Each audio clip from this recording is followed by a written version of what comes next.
I want to do funny intros, and I couldn't think of anything funny, so... Classic. Hello, and welcome to the second ever Dinocast. Woo. I am Sean. I'm here with Jason. Hello.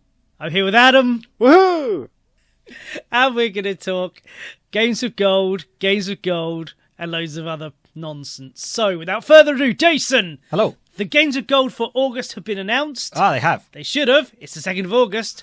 What are they? I'll just look that up now. No, it's Darksiders 3, Yooka-Laylee, Yes. Lost Planet 3, and Garou, Mark of the Wolves. Wow. I know. Exciting. Should we talk about them? Let's talk about them. Darksiders 3. I've never played a Darksiders game, but I know we talked about doing one of these for this channel a little while ago, and we never did it. So now I can do that. Genesis. Was it Genesis? With Phil Collins? Genesis was the one. Yeah, it's a 4-player multiplayer co-op. Not this one, then. This one's about Fury. It is.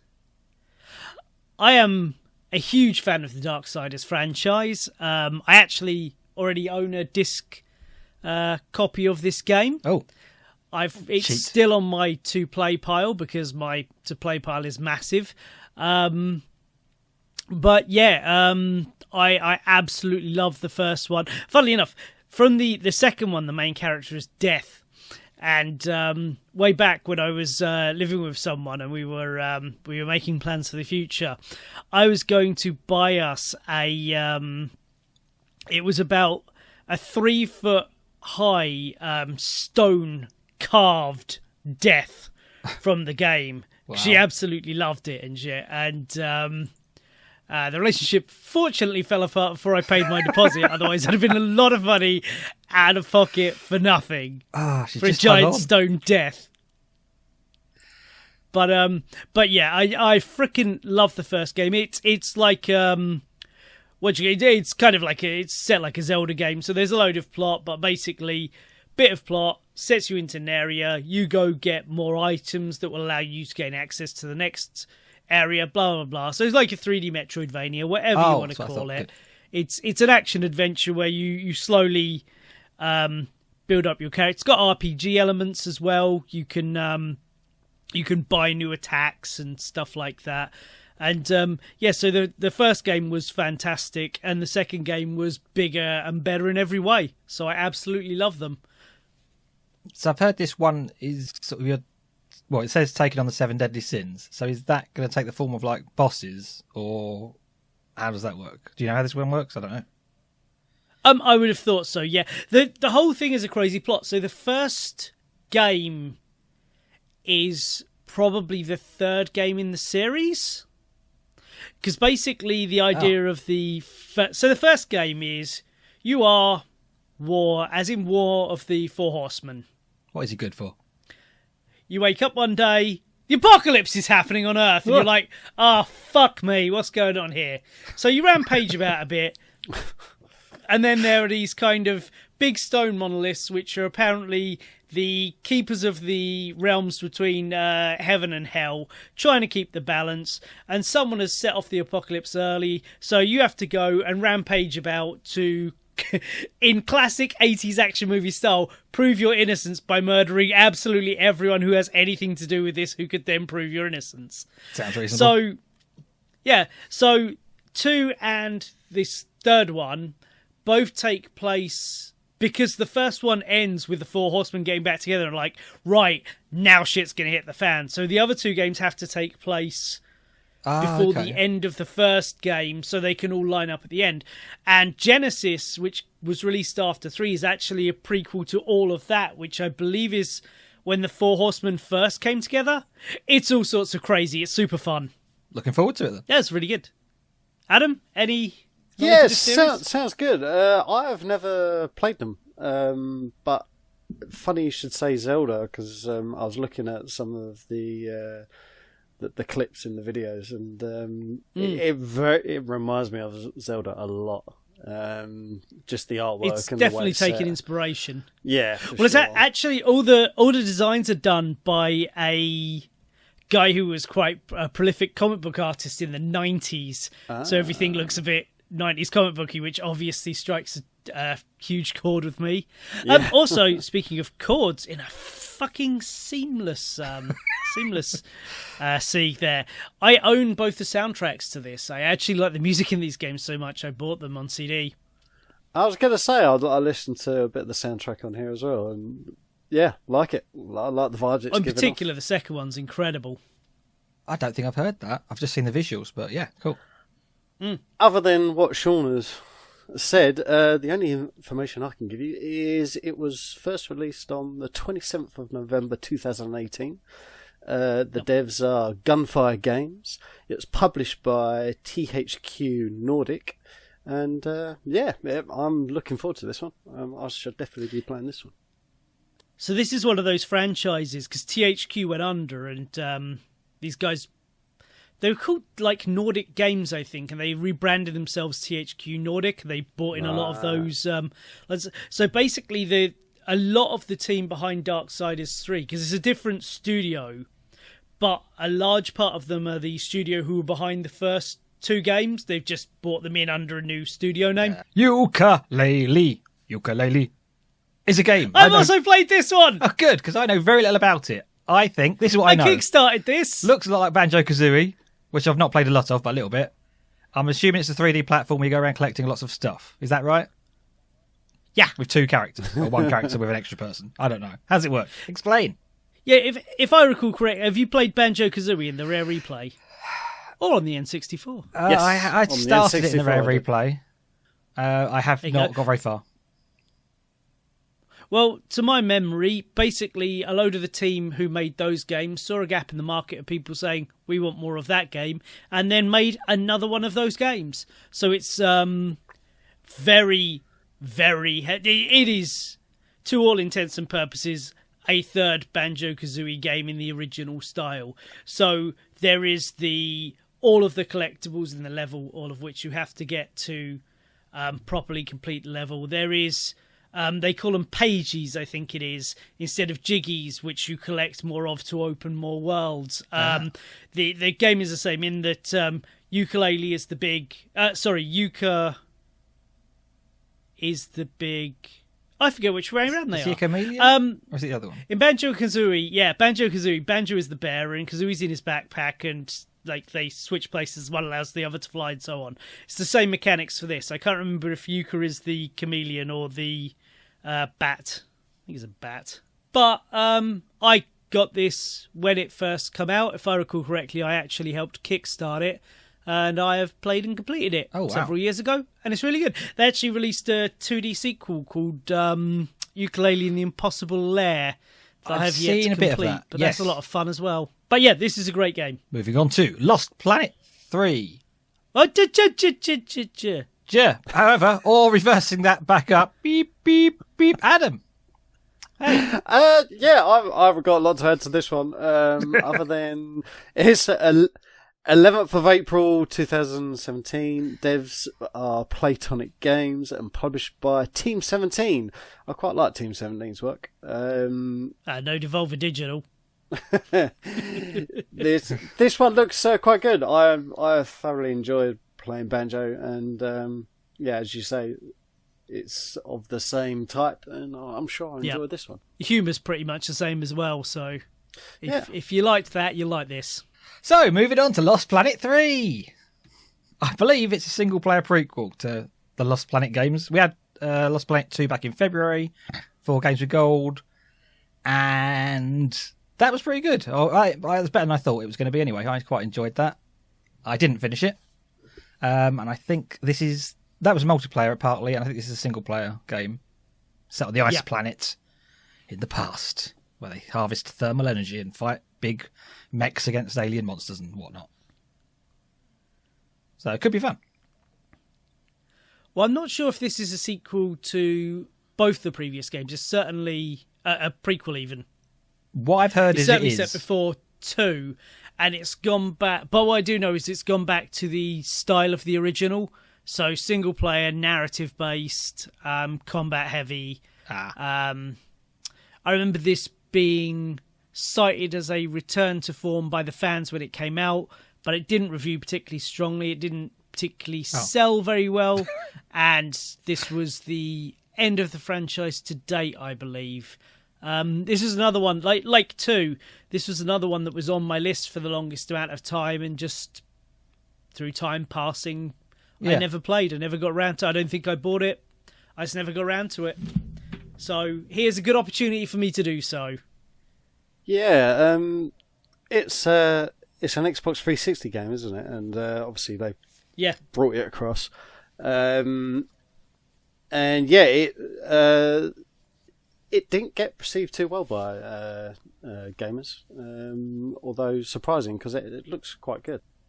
The devs for this one are Sparks Unlimited, published by Capcom, and it was 27th of August 2013. I'm going to do a video on this one. Ooh!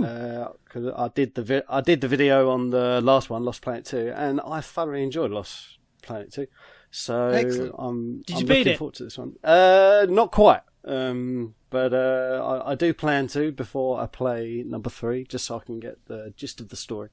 But yeah, I shall. Beautiful. I'll be doing a video on that one. So could be a hidden gem though. If, like Sean said, he wanted to play it, didn't play it. Maybe everybody wanted to play it and put it on their big pile of stuff to play, and no one ever got round to it, and that's why it didn't do well. Maybe. Possibly, like Garou, Mark of the Wolves, which until earlier I hadn't even heard of. So, but I know it's a fighting game. That was going to be my interjection as well. This is one of the 3 I've not heard of. It's going well. Part of the Fatal Fury series, I think. I've had not indifferent. Actually, if you watch our previous reviews, I start off by saying King of Fighters and Neo Geo Battle Coliseum, both my talking about reviews of those, I start saying I don't really like these. They're not for me. And then by the end of what we're doing, I start going, do you know what? I quite enjoy this. So I might have the same feeling about this one. This is carrying on the tradition. If I'm not mistaken, it's SNK again. Yeah, it is indeed. Providing a lot of our 2D fighters this year. But yeah, that's about all I've got to say about it. I'll give it a bash, of course I will. But I've not heard of this particular series. It's an SNK 2D fighter. I'm sure it's great. If it fights like the other ones, I'll enjoy it for a bit. This one is this one's quite old. 26th of November 1999. Last millennium. Yeah, so it's going back some. And as Sean said, the devs are SNK and also published by SNK, among others. And yeah, I like other fighting games. I will give it a go, but I'm not a fighting game kind of man. So yeah, we shall see. So those are the games we gold for August 2021. But what about last month's games? Ooh. What about last month's games? Well, so we have a quick reminder what they were. It was Planet Alpha, Rock of Ages 3, Make or Break, Conquer, Live and Reloaded, and Midway Arcade Origins. Why are you laughing? It certainly was. It was. So you had quite a feast of games last month. I've got to be honest, I didn't go back to a lot of them after 1 or 2 plays. But there's some I'm drawn to still, but some others I'm not. So Planet Alpha, I thought pretty much the same as my opinion at the beginning of the month was. It looks lovely. Because you'd already played it, right? I played when we announced them last month. A few because we were a bit late. Yeah, I played a few levels. I have played a bit more since then, but it didn't carry me through to the end at the moment. I think it's lovely to look at. It's a sort of game that would usually suit me because it's not really that challenging. You can just sort of go along with nice, pretty pictures and probably a bit of story in the background. But for some reason this time, there was not enough challenge in it, and I just didn't feel the need to keep going back to it. I wanted a bit more of a puzzle, and I didn't find it was there for me. Fair enough. I, on the other hand, played many, many hours of this and would have completed it by now if it weren't for that frickin' Midway Arcade Origins video. I got engrossed in this. I really liked the minimalist controls and the story told entirely through an ever decaying and destroyed environment. Did you get to the point where the robots all land? Oh yeah. Oh yeah. So I'm a fair chunk into that, and it gets increasingly perilous and dangerous and tricky. But yeah, I'm absolutely loving this. I'll definitely complete it. Okay, when I've got a bit more time. Okay, I'm opposite.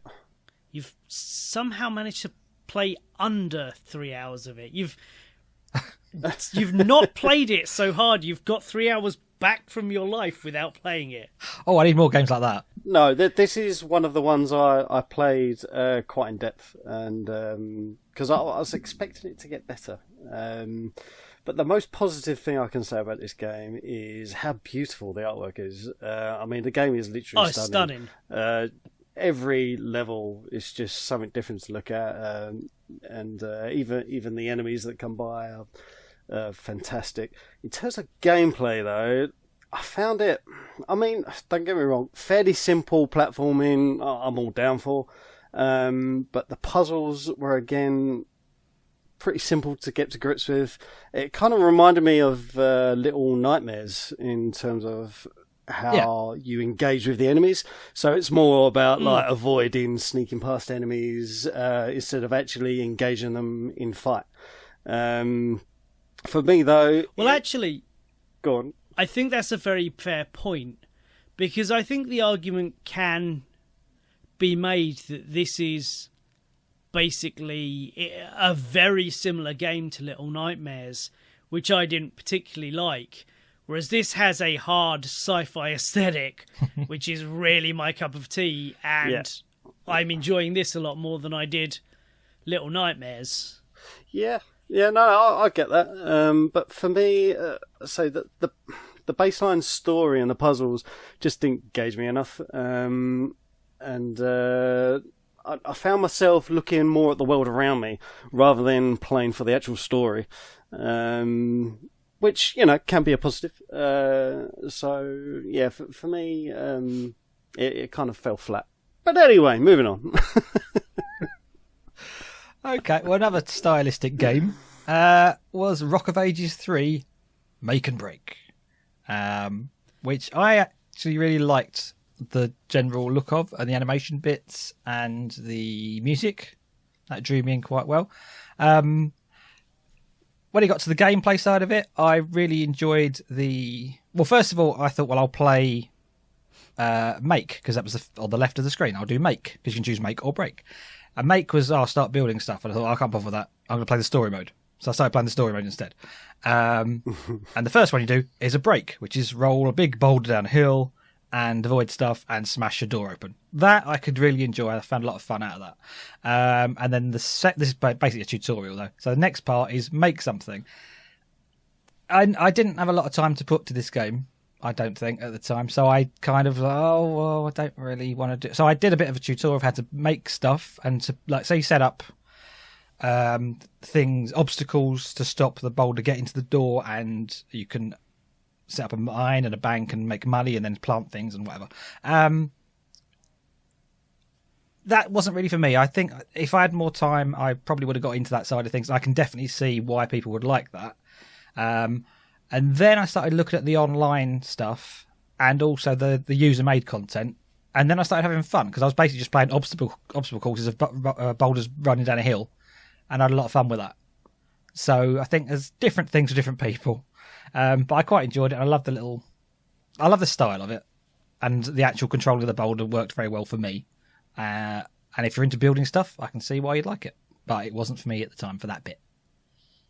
But a fun little jaunt down a hill. My experience is largely the same as yours, only, a bit starker. I don't understand the appeal of tower defense. I never have. I find it's kind of the opposite of the gameplay loop that I enjoy. It's anti-fun to me. It's like, here's the fun bit, which is destroying all the things, and you have to sit here stagnantly trying to stop. Oh, God, it just bores me to tears. But... So I'm assuming you played the same bit as I did of the story. So yeah, the animation and the humour in this was really took me off guard, because I watched that trailer and I was like, and I was like laughing out loud. And then the first ball is a ball of sheep. Yes. Yeah. Yeah, it's just like as it rolls down the hill and you're trying to destroy this wall with it. It starts putting increasingly ludicrous things like giant things of TNT that obviously weren't there in ancient Greece and shit like that. Yeah, it really, really made me laugh, and it was just a shame that it then just all the fun grounds to an immediate halt with the tower defense aspect part of it, the part where I had to build it. Yeah. Rather than break it. Like, there are two distinct games in here, and one of them is really up my alley and one of them really isn't, so I'm probably not going to play much of any more. Because I'm not going to get the funny cutscenes if I just do the online bits. And Nintendo have a new Monkey Ball on the way, so I'll get that aspects of what I wanted out of it probably out of that game. Do you know what I mean? Yeah. But if you like tower defense, or if you find it passable enough that you can get through all the rest of it, I thought this was a really, really funny game. And it's not often I say a game makes me laugh. Oh, good. But Adam, you like building stuff, don't you? Well, I do. I'm quite a tower defense fan, but I was a bit 50-50 on this one. I played enough to get... Did you hate the ball bit, the bit where you broke it? And you're like, oh, the tower defense bit's amazing, but that ball bit is shit. I don't know why anyone would like it. It's boring. Jesus Christ. Well, if that was the case, you just play each other and always stay on the same side. I didn't not enjoy it for those reasons. I actually... first, I found the racing element quite fun. Going through the levels provided some comedy. I actually found the cutscenes a bit like Monty Python-esque, so I was like laughing out loud at those. But the further I got into it, I found it a bit buggy. Like for instance, on one bit, my boulder fell through one of the platforms for no reason. And then when I found like hitting obstacles very inconsistent. Like, I'd hit one obstacle and it would, like, bounce me back. But then I'd hit another obstacle and it would just stop me dead. I didn't like that aspect of it. And then I got to the creative mode and I just found the creative mode very frustrating. The instructions weren't clear. And some of the items, like, you had to go through quite a rigmarole of actually getting the one you wanted, placing it down in the correct place. I found that very uncomfortable, really. But I did go onto the online section and play some of the content that people have created. And like Jason, that's when I actually started to really enjoy it. I found that the challenge of someone else actually making a level like really hard, like quite fun. So yeah, as you said, there's something for everyone probably in this one. Just avoid story mode, because you have to keep switching back and forth. Yeah, basically. Well, I think that sums it up. Rock of Ages 3. It was good enough to get at least 3 games. That's how I judge success. So Darksiders 3, Lost Planet 3, Rock of Ages 3. We're all doing well with the 3s. Conquer, Live and Reloaded. How many was that? There's about 3 games in there, right? Surely. Must be. I don't know. I mean, technically, I guess there's 3 versions. Yeah, 3 versions, yeah. Because there's the original version, there's the reloaded version, and then they did a cleaned up, more direct port of the original version for the Rare Replay. There you go. That must be at least as good as the Rolling Boulder game. Yeah. So before you start, what I meant to add to Conquer when we played it last week, there was something niggling at the back of my mind amongst the redesigns. And one thing I found when we'd finished, when I was looking at YouTube videos, is this version is more censored than the N64. Words like shit and twat are all censored in Live and Reloaded. I believe where they weren't in the original. Disgusting. You should leave it as it was. Leave it live. But anyway, carry on. I've got to be honest, I don't have much to say about this. It was what I thought it was. Again, this is one I played a little bit of last month, and I just carried on with the same point of view, really. It's an okay platformer. Had a lot going on, but it was fine. But I didn't really feel need to finish it. I don't know. I'm sorry if I'm having a bad month, but it could just be me. But it was. I wasn't drawn in to the world of Conker. No particular reason. Just not my cup of tea. No, I think I said everything I'd say last month. I mean, I wasn't playing through it again to play this watered down version anyway. Well, now I know there's no swearing. Jesus. It is swearing. It's just beeped. You love swearing, don't you, Adam? I actually had a lot of fun with this. I found it very engaging. I liked the comedy elements to it. I should say at this point I haven't played the original version, so I haven't got anything to like compare this version to. But I had a lot of fun with the single player. The graphics are cool. I love how immersive the world is. Very, I think we said this before, very like Crash Bandicoot kind of feel. And yeah, I probably will play this a lot more. I think I only like got through like the first little bit of this. My week's been pretty hectic, or month, should I say? But yeah, no, I'll probably definitely be going back to this one. So yeah, well, if you enjoyed the start, you'll definitely enjoy the first couple of levels, without a shadow of a doubt. It really carried me through to level 3. I think is when I started feeling the grind. Oh, okay. How many levels are there? Oh, like 4 or 5. Oh, that's fine. I thought you were going to say there's 30 levels. It's not a lot. Okay. No, it's not a massive game. You'll carry at all. through to level 100 3. levels. That takes us to the last game of last month. Or is it the last game? Because there were loads of games of Midway Arcade Origins. 31 games. Imagine that. 31 Was games. it 31 games, though? Was it? Really? I certainly fucking... Well, it was 30, because one of them had a different title screen, was basically the same game twice. But I still played both fucking versions. Was there a difference? No! Surely, though. I was slightly angrier the second time. See? But Jason, how many of these did you play? Oh, I think I played all of them. I think I did. Sure I did. A little bit. Yeah? Well, yeah, because...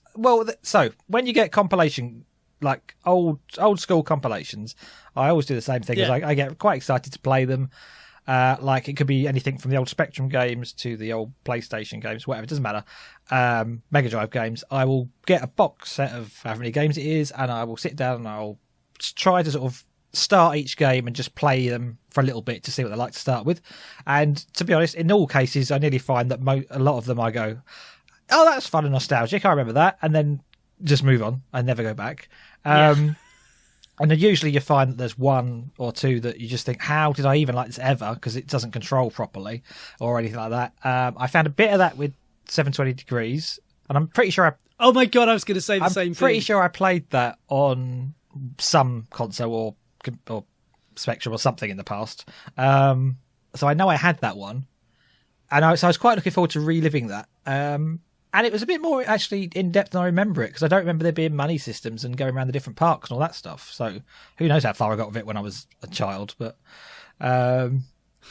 just the moving around was enough to go, I don't know if I can be bothered with all this. But yeah, there was quite a few that I enjoyed and went back to. Would you like to hear them? Yeah, please. Okay. Preferably in the form of a song. Well, starting off, we had Gauntlet. Gauntlet was a song. Gauntlet was a song. Gauntlet was a game I used to play as a multiplayer game with a friend of mine as a kid. Multiple Gauntlets. I don't know how many Gauntlets there were. Plus, it was on the arcades, so it was quite often around Gauntlet. But I was surprised. Again, there's another one I've forgotten about in certain respects. So, yeah, you can choose one of 4 characters. I chose the elf or the archer, whatever he is, again, because I seem to remember I always played as him when I was little, because I think he was like he had a bit of magic and he had a bit of, shooting stuff. So I thought he's a bit of an all-rounder guy, so I chose him again. And it ramps up pretty quick, doesn't it? If you're not looking where you're going, it's It really does. yeah, you're walking through a corridor and you look up in the next corridor and there's 4,000 ghosts waiting for you. Yeah, well, okay. So I found having to redo that a few times before I sort of got in the swing of, oh yes, you have to don't go to that bit until you're about to run in and then kill that thing first because that'll stop them all coming at you and that sort of thing. So it's a little bit more in depth there than I remember it being, and I quite like. It's a simple game, but it's weapons and potions and very basic stuff, but it worked for me. And then my surprise hit was Bubbles. I actually really enjoyed Bubbles. It is the one in I enjoy Sync. Bubbles. Yeah, well, you're a bubble and your bubble Yeah, goes, and you have to clean up the spiders and the little whatever they are. It reminds me these days it'd be a mobile game for someone who really likes to clean sinks, I suppose. And but it's the one I kept going back to because it's just one more go, just one more go, just one more go, which is the sort of game I like. Very simple game, but that of all the ones that probably stood out as the best one for me. Marble Madness, which is a bit like the game we talked about earlier, but in a different format. By that I'm talking about the one Rock of Ages 3. It's not like that really, but basically it's rolling down a hill, but it's not really a hill, it's like a maze. And I remember that being around when I was on the old Sega Master System, I think, I don't know, and that was fun. So running through my quick ones: Gauntlet, Bubbles, Rampage I enjoyed, Defender, Robotron, what else I like, Xenophobe I enjoyed, and what was the other one? Root Beer Tapper was even quite good, which is a very simple game, just serving beers to people. Yeah. But that was, it's it's one of those ones that's a bit more difficult than it looks to start with, and you just got to keep on top of it. And it didn't stress me out. I actually quite enjoyed that. So yeah, there was a fair few I'd play again. There is another one which I now can't remember the name of. It's one of the racing around a track ones, which I did definitely play as a kid. I'm trying to look it up. Championship Sprint? I don't think it was. No, it's Super Sprint, which was the same game. I don't think it was that one. Was it the ATV one? I think it was. It's like the black and white outside the course, and it's Super Off-Road. That's the one. I remember that as a kid, and I enjoyed that. Yeah. So that was fun. I played Super Off-Road. That was partly that I might have just enjoyed that for the novelty, nostalgia factor of it. But yeah, still fun. But yeah, for some reason, Bubbles and Gauntlet are my highlights. Xenophobe was one I've not played before, but obviously it's blatantly alien inspired. And it was and Star Trek. Yes. Well, you can tell that just from the opening choose your character things, can't you? Yeah. But yeah, I quite like the humour of that. And it's quite simple. Enjoyed it. What about you? Cool. What was the worst one? Oh God. I've probably got that out of my memory. I didn't want to think about it. Hang on, let me have a quick. Not the worst one, but Pit Fighter was a bit of a letdown because I remember playing that as a kid, and that just didn't seem to do it for me. I'm just scrambling for my pad that I was writing on at the time I was playing. Not the worst one, but it won me over quite a lot with the intro screen for some reason. I quite like the music of the intro screen. Some compilation ones just don't bother, and I thought it worked quite well. It was very simple, but it was a nice little intro. Probably wouldn't stand out to most people, but to me I was like, yeah, I'm in there. Good.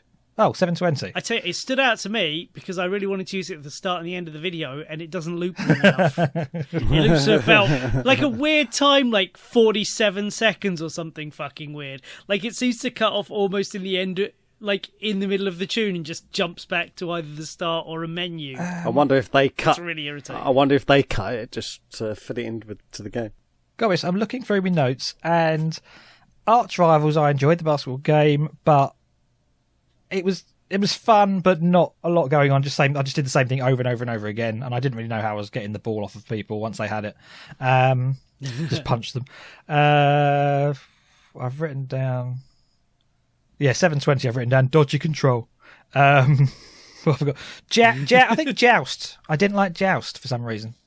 The Flappy Bird game. How can you not like is Joust? Garbage.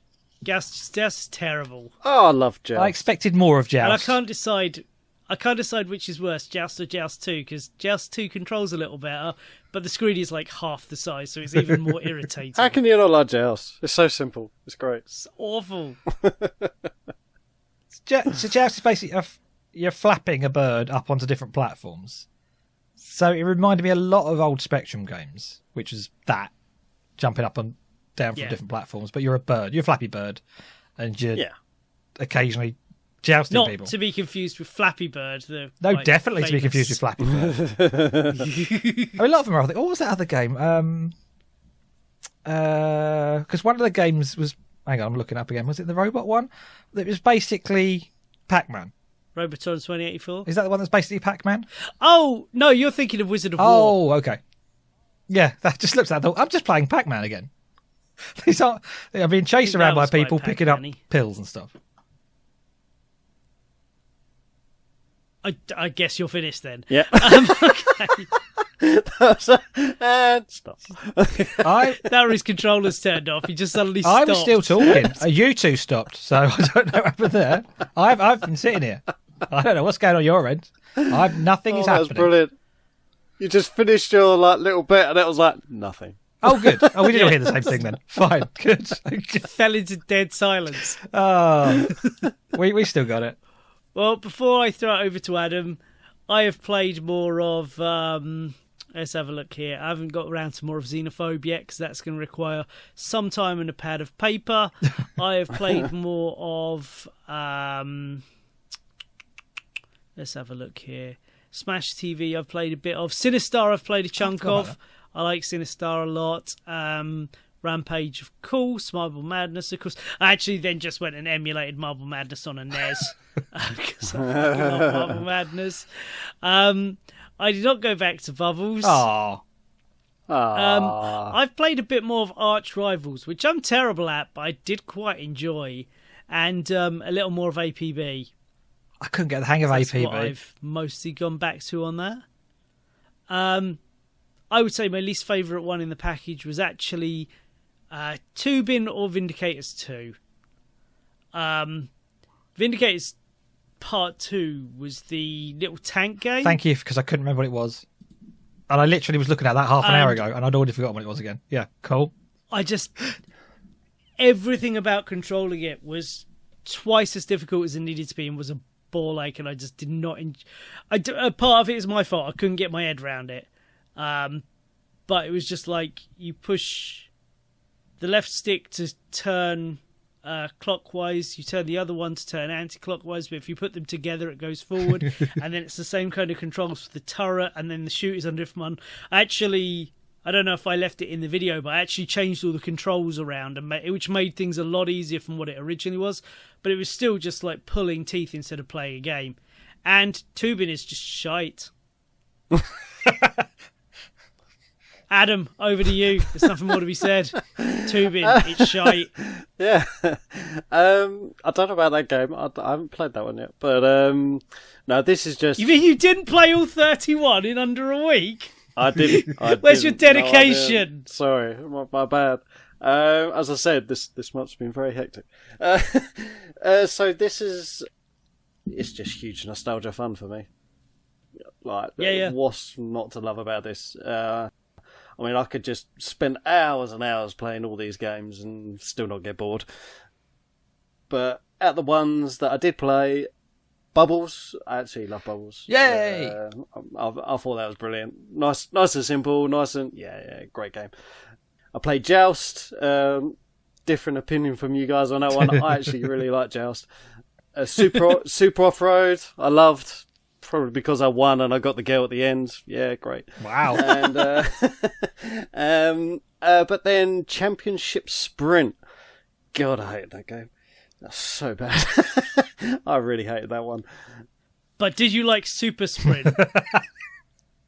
I didn't play that one, if that's on it. It was the same game with a different fucking title. Oh, well, there you go. Oh, was that the two games you was on about?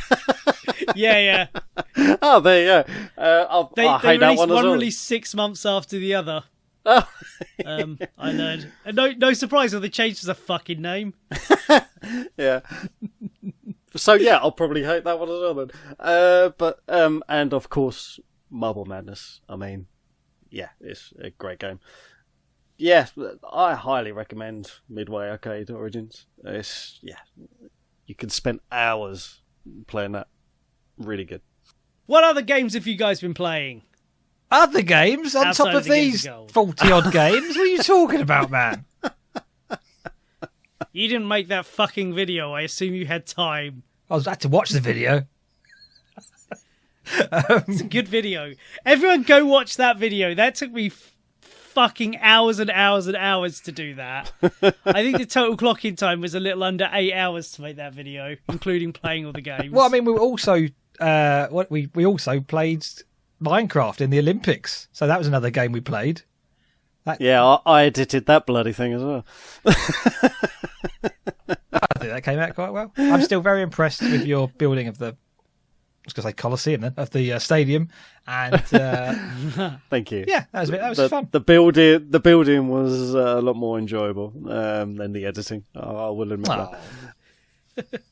No, that was really good. I've not watched part 2. Peek behind the curtains. Part 2 came out today, an hour before we started recording this. But I've watched part 1 and it was really, really good. I think you did a great job. I mean, I have seen part 2. It's awful. Just to voice. No, it's fine. I've heard some complete dickhead wins here. Yeah, I was going to say, is that because Sean wins? I mean, I don't want to put any spoilers here, but I was robbed, is what I'm going to say. If we do this again next year, we might need to change the way we do that. The scoring. Yeah. I still can't believe you. Like, I mean, I won't spoil it, but you guys can go to the video and watch it. It was a whole thing, but more importantly, I won. Hey, or did legitimately?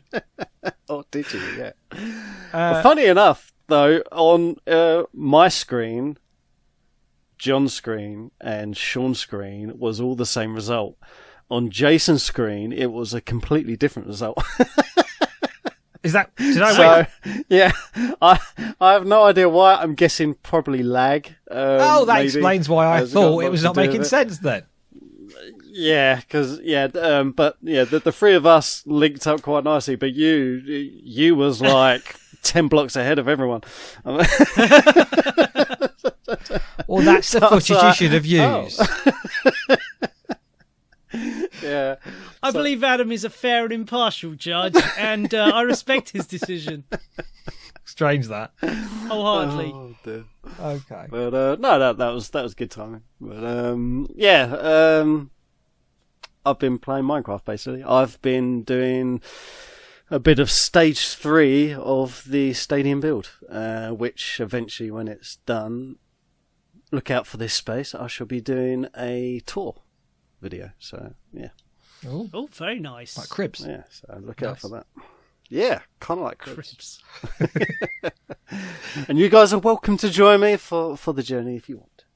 I don't think I've been playing anything. I do me sort of Red Dead online again. So you have been playing? Yeah, but that's all I ever play, really. That's like, because I've said it before, it's like a dip in, dip out for me. It's like I can turn it on and I can be there for hours, or I can do 2 minutes. Well, not 2 minutes, 10 minutes. It just depends on what you want to do, really. So there is a lot to that game. I basically turn it on and start doing what they call the daily objectives, and I only have to do one a day just to carry over to the next thing, so I keep my gold count up, and that sort of inspires me. But I just like living in the world and just sort of riding around and doing stuff. And once you've done a couple of Once you've done a couple of objectives, stuff just happens, and you follow that for a bit. And it's, despite it being a multiplayer game, I play mostly on defensive mode anyway, which means that you kind of are faded out to the aggressive people. So generally, I only meet nice people if I ever meet anyone.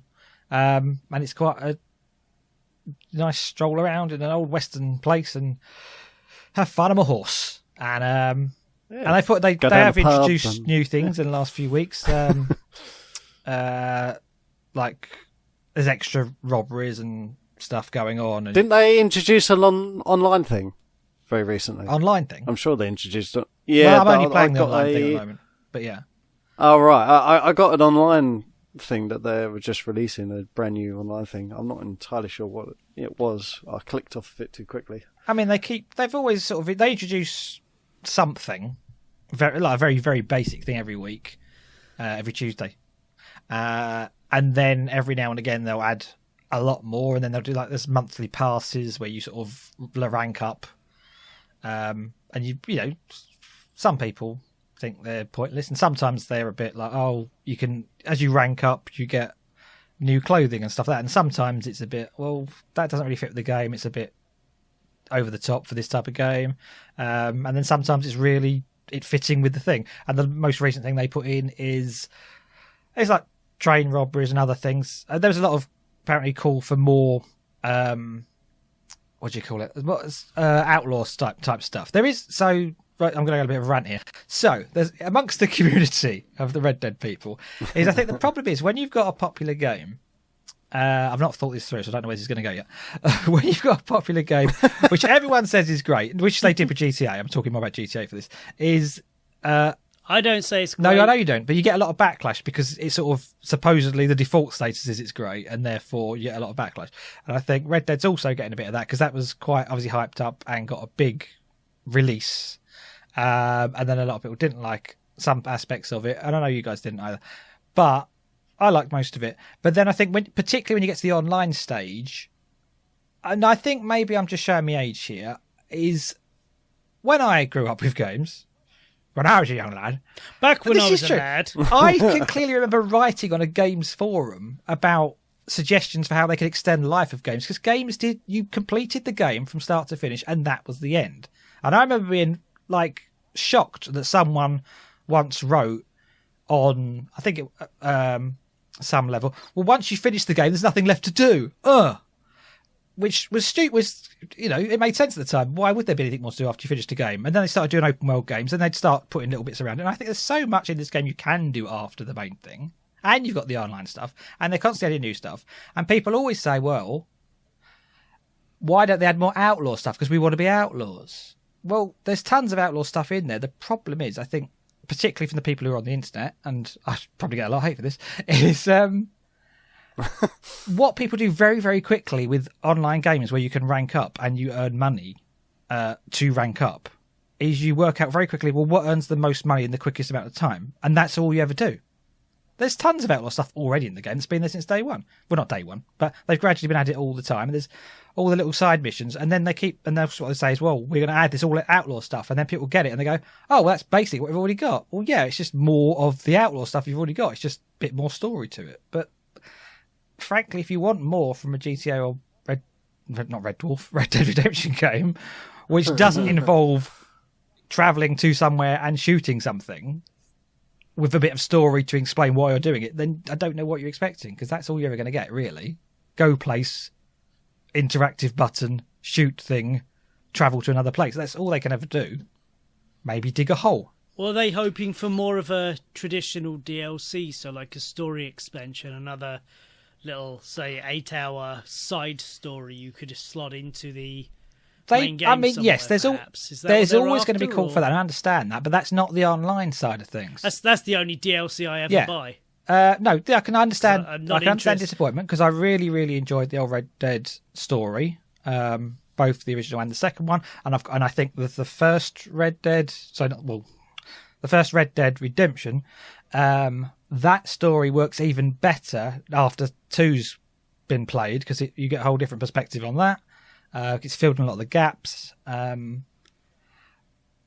was really happy with the way the story went and the way the characters were developed. So I thought there was a lot of good work there.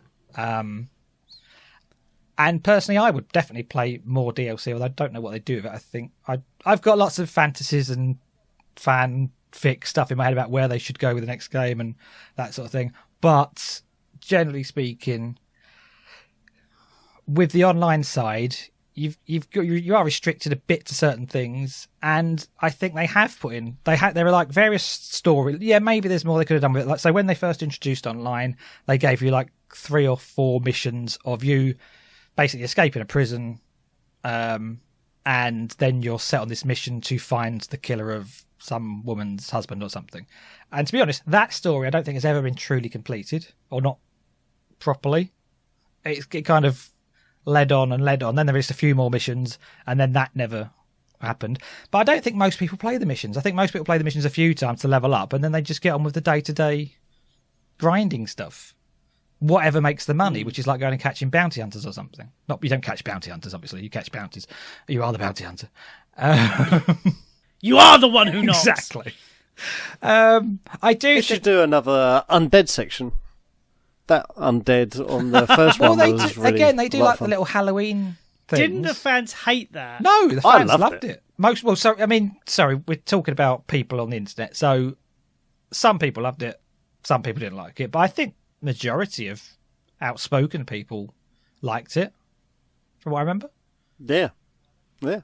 I seem to recall it getting flack for being not true to, fuck off. It's like they say putting aliens in fucking soap opera or something. Suddenly it's like, oh, you had this beautiful sim that was really realistic, and now you put zombies in it and ruined everything. It wasn't canon. It was like a what if type Elseworlds. Master's wet dream. Yeah, it was a what if, and I Yeah. thoroughly enjoyed it.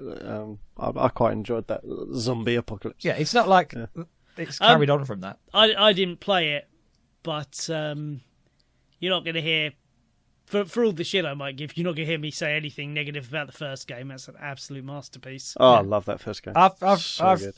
watched people playing. I've watched multiple people playing through that game again. Particularly people who who played the second game first, so they're sort of doing the story chronologically. I find watching people who are doing it that way quite interesting to watch. So I've watched a few people doing that. Do you think the third game should be them coming together as a unit and getting lost in a snowstorm at the end? Partly I do. And Red Dead Redemption 4 should be like giving birth to one of the lead characters. Well, there's lots of things I like them to do. I am quite like a bit of in my life I've gone through various fanish type things in my life. So I was quite into Ninja Turtles at one point. I was quite into Mask, the toy and thingy series. I was quite into Red Dwarf, and all of those things I get really into and start sort of. I never really write fanfic, but I kind of conceptualize it in my head as to what might happen. And with Red Dead, I'm like that. It's like there are things I want to see play out. Although I don't really want them to be a game, but I'd like to see. Personally, I like what they did with San Andreas. Is they did like a 20-minute film of before the game starts, and it wasn't amazing, but it was all right. I'd like to see something like that because there is a lot of good characters and story there, which you just get hints of, and loads of stuff's happened. And I'd quite like to see like the forming of the gang a little bit, but then I don't know what they do with the story. But then likewise, I thought the same thing about what they're doing now. It's like, well, what's going to happen, so they're kind of restricted. But I think they did. I know you guys haven't played it, the storyline, but I think they did really good. I've played over half of it. Have you? I didn't play like an hour or two and then think it was terrible. I played 30, 40 hours of it. Oh. I got to, I think it was the start of chapter 5, and I'm like, how many chapters in this? Okay, that's not two bad. more. So I'm going to start, fuck this. Well, yes, I appreciate. I got your to opinion. chapter 4. Well, I mean, that's when I think it starts paying off. I do, and I felt this way with the people who talk about. I think it was one of the Final Fantasy games. Was people used to say, "Well, yeah, you've got to play so much of it before it starts becoming fun."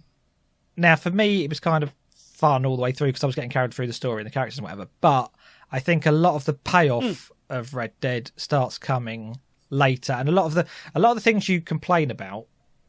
You can start seeing why they did it that way, and I can understand why people don't like it, absolutely. But for me, I felt the choices kind of were earned by the end of the game, so I was happy with it, and that's why. That's why I played the storyline, and I thought, well, I'll just play the add-on online bit because I played a bit of the online of the first game, or the previous one, and. Which I have gone back to since, and that's awful now. I find the online of the first one. You don't think that I never played that, to be fair. But I have spent so much time playing that, and I've gone back, and again, it's the whole 720 controls again. It's like it feels so different because the current. I know people say it's slow, but the current game is reasonably accurately paced. I think they have sped it up a little bit for the online version to make it a bit more competitive and enjoyable, and they've sped up a lot of the animations, which in the game take a bit longer. But yeah, going back to the old games, like, oh my god, the horse, you just press slightly forward and the horse is, whoa, he's gone. Whereas in the new game, it's like, yeah, just trot a bit and then build up some speed and then start, tapping it. Anyway, generally speaking, I'm a big fan of the Red Dead series. I do hope for another one. I do hope to do another playthrough of the main story.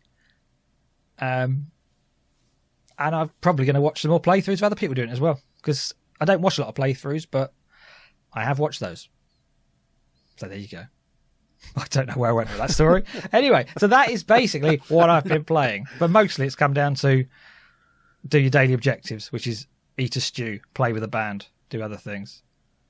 There are a lot of... I would quite like to play it with other people who I know, but I don't play online games with people I don't really know. And people I do know don't particularly like Red Dead or GTA much. So it's a case of I mostly play that sort of thing on my own, and happily, the most recent content they put in the Outlaw stuff, you can play as a posse, but you can also play them single player. So that actually worked quite well for me. Loner me, woohoo! But Sean, what have you been playing? Okay, so I did say last month that I was playing Legend of Zelda: Breath of the Wild finally, and I have beat that. Dear God, is that a masterpiece? Isn't it just? That end fight is one of the most satisfying final bosses I've fought in a long, long time. What end did you get? Oh, the best one. I didn't even realise there were a series of endings until I'd finished it. My friend's like, oh, what end did you get? And I'm like, what endings are there? Did all that, did all that, did all that, did all that. I got the best ending. Awesome. When I play a game like that, I only ever intend to play it once, because I know how many hours it takes and this, that, and the other. So I tend to... It's the same with stuff like Hollow Knight. I got the best ending off that first time, and with Hollow Knight, to be fair, I did have a look, just say, look, there's a couple of achievements I haven't got. They're secrets. What are they? Do this, this, this. Right, okay, go do that.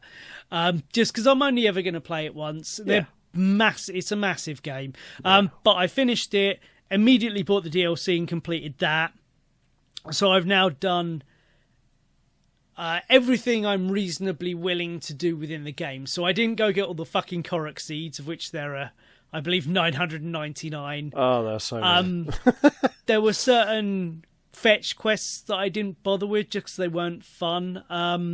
If I'd have done them early in the game. So there's a kid in the second village you go to who wants you to go fetch this sword, which is a ridiculously early in the game low-level sword. And I missed him the first time I was there. I wasn't interested at that point. I was trying to explore the map or whatever. Yeah. But, I looked up online where I could find one of these swords. I could find, I'm like, I don't care. Little stuff like that doesn't make any difference to the overall thing of the game. I did all the Sheikah shrines. I did all the big...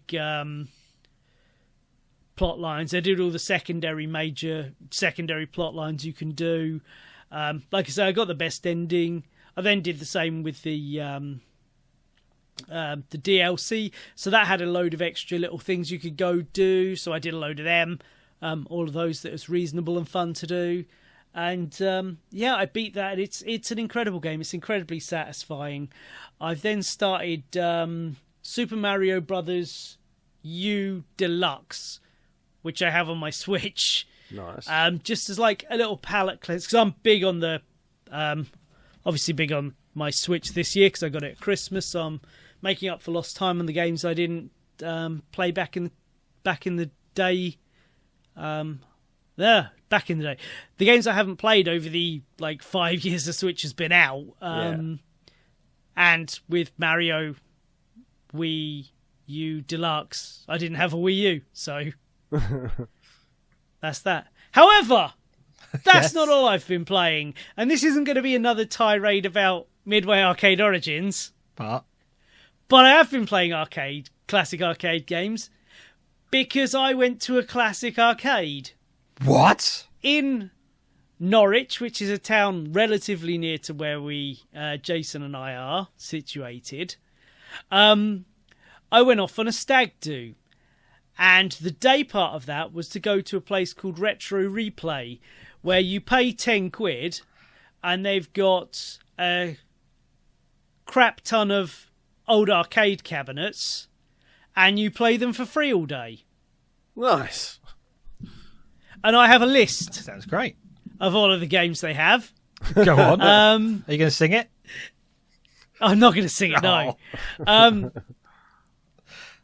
So I'll just tell you if I played them or what. 18-wheeler American Pro Trucker. I don't remember seeing that one. Afterburner. Oh, yes. Oh, yes. Absolutely classic. I played a bit of that. Air Rescue, which I didn't really recognise. No. Altered Beast, which I, of course, played a bit of that. We all remember that. Oh, yeah. Battle Shark, which is like a Space Harrier thing, I think. Oh. I'm just skimming through these a bit. They have a Crazy Kong cabinet, which is a knockoff of Donkey Kong, which I loved. Is Crazy spelled Me with and a K? Cormac, it is not. No. Oh. Me and Cormac, being old, thought, oh, they've got a proper Dance Dance Revolution machine. We'll play this. We got nowhere in the first song and both died. So that was the end of that. Original Double Dragon. Ooh. I played. Nice. That I do remember. Final Fight. I played a chunk of. Gauntlet. I played Gauntlet on the arcade. Nice. Nice. Ghouls and Ghosts. Oh, I love that. They had Guitar Hero, but I didn't get a chance to play on that one. They had a bunch of arcade light gun games. Yeah. So we played all the way through Time Crisis or Time Crisis 2. We also played through a terrible game called Lethal Enforcers, which is a light gun game, but it's from that period in the early 2000s where they digitized actors in, and it's fucking terrible. Oh, dear. So we played all of that. I played through a Metal Slug game. Hey. Mortal Kombat 2. Oh, I love Metal Slug. Mortal Kombat 2. I played through a chunk of Street Fighter 2. Give me a second. Pac-Mania, Pac-Land they had, Nice. which were all great. How long was you there? Oh, like literally, we got there about midday, so we played it till 5. We played in there till 5 when they Nice. when we had to go for dinner. Just an interlude. So this is a stag do. Are you playing these while consuming alcohol, or is this all sober?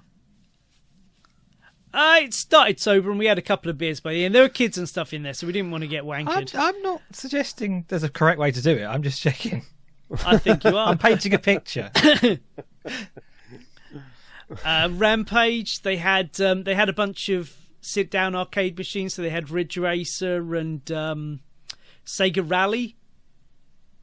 Yeah. Remember that one? Yeah. Sega Rally. They also had the Star Wars Trilogy arcade, which I didn't get on all day.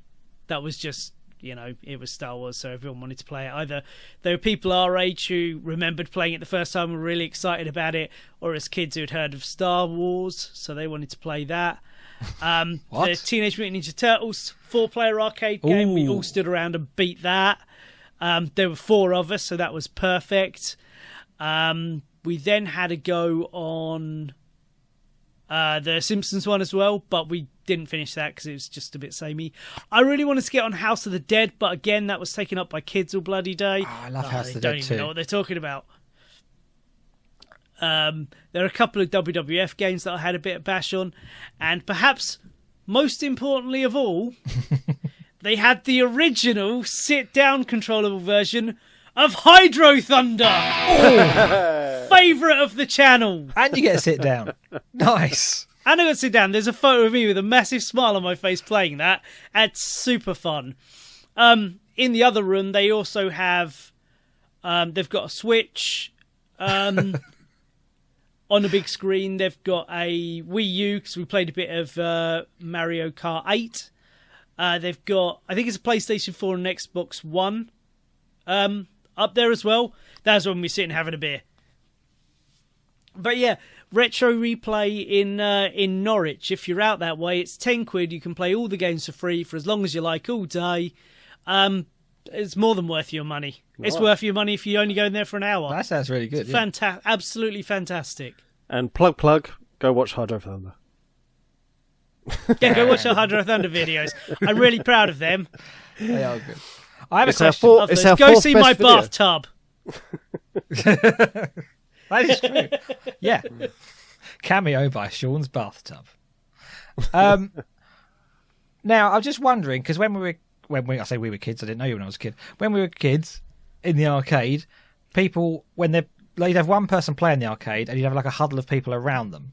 So when you were playing the single player games, that might have just been because only one person had money though. So when you all got your own money, it's all basically free. Are you all going off and doing your own thing, or are you sort of hanging around each other and going, "Go on, him," or something? Oh no! We'd go apart and then come back together, and we'd go apart and come back together. I played this. So me and my buddy each pick up a gun on this weird Japanese shooter, and we're like, okay, this is a bit weird. And after a couple of minutes of not doing anything, we kind of realised that actually it's Japanese, so it's slightly crazy. It's a single player game where you have two guns. Nice. And you also have like all these buttons on them because you can walk around. So like it's like these two big, heavy, metallic guns, but they've also got all sorts, like about 2 or 3 triggers on each side, and it's also got a thumbstick on the where you'd pull back the not the trigger, the hammer. When you pull back the hammer, there's thumbsticks on there, and so like I'm trying to play this thing, which is only in Japanese, so it's screaming at me in this cutesy Japanese anime voice, and I'm having the best time.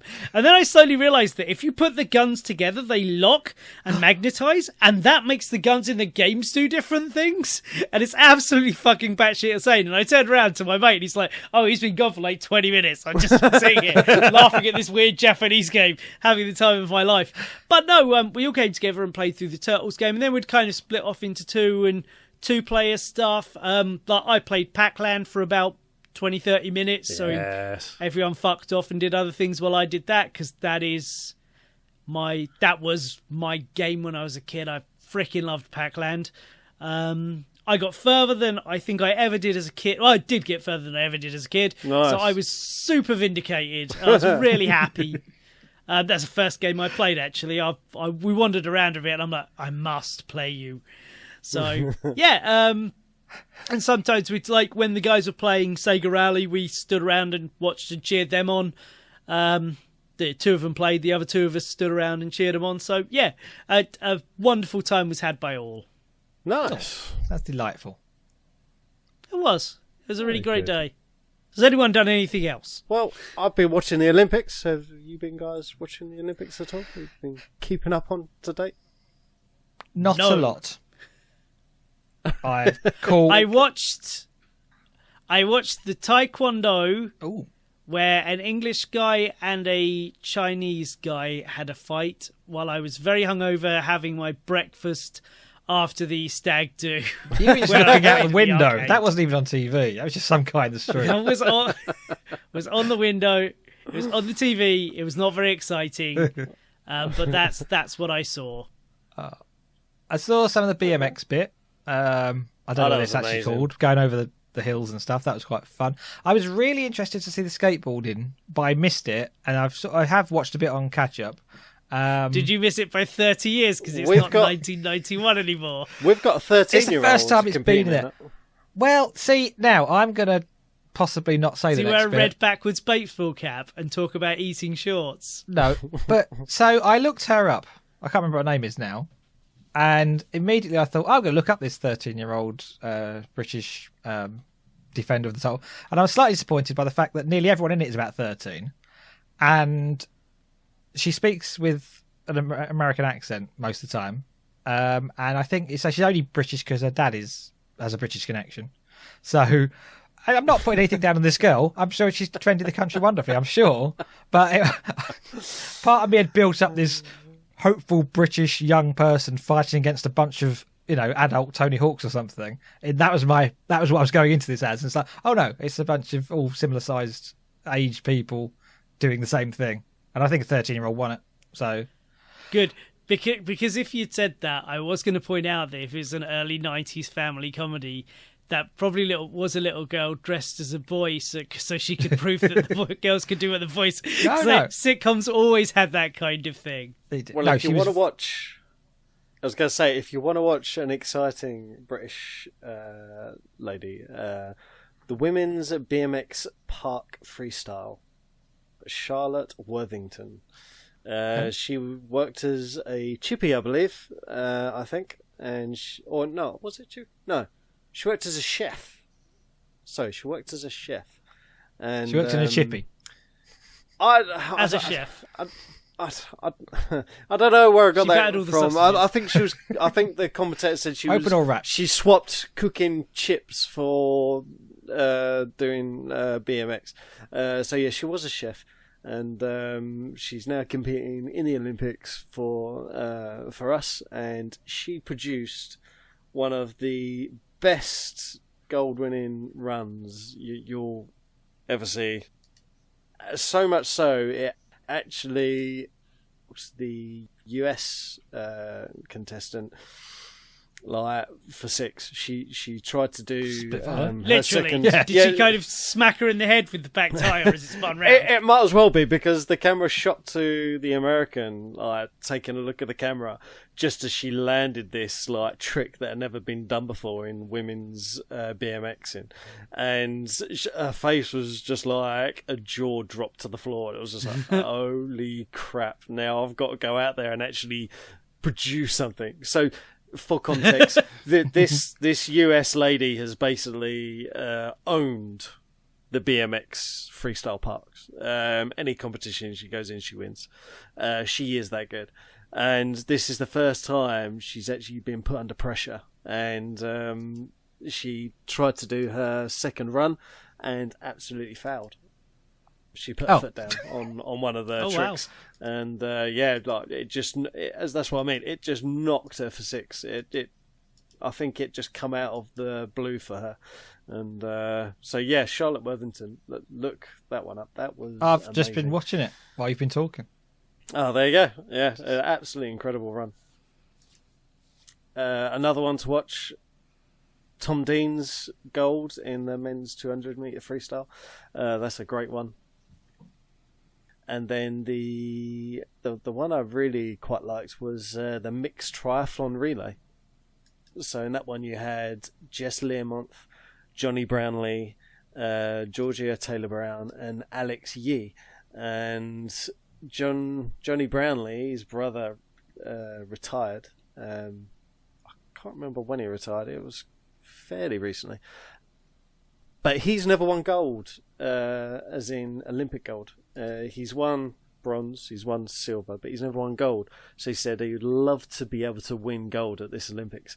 And it came in the mixed triathlon relay. And so he said, I've completed the Olympics. And it was quite funny because it was like, he was playing a game. It was like, yeah, I've completed the Olympics. Yeah, it was great. So yeah, that's another one to watch. But no, we're doing really well. I think we're 6th in the medal table currently. So lots of stuff happening. I'm literally looking at it now. It still confuses me. They're still calling it the 2021, but then I understand there's a lot of branding involved, and you don't want to read all that. Yeah. There was a second there I'm looking at while you're talking, thinking, am I looking at last year's one? No, there wasn't one last year. Okay. Yeah, it should have been last year, but yeah. But pandemic. If you like gymnastics, Max Whitlock produced gold in the pommel horse. He was absolutely phenomenal. Oh, I saw that. I've got to be honest, I mainly saw that because I'd been watching. I've forgotten their names. 2 comedians who do stuff on BBC, and they challenge each other to things. And no, is it Dick and Dom? No, it's Robin Ramesh, isn't it? I've forgotten their names. Someone say the names. So it's Robin Ramesh. And it's I'm not going to help you. I've not had a TV license for like 7 years. I know, it's Rob Teckett. Telly. All right. Well, anyway, their comedians offer and appear on like 8 out of 10 Cats, do Countdown, and would I lie to you, and stuff like that.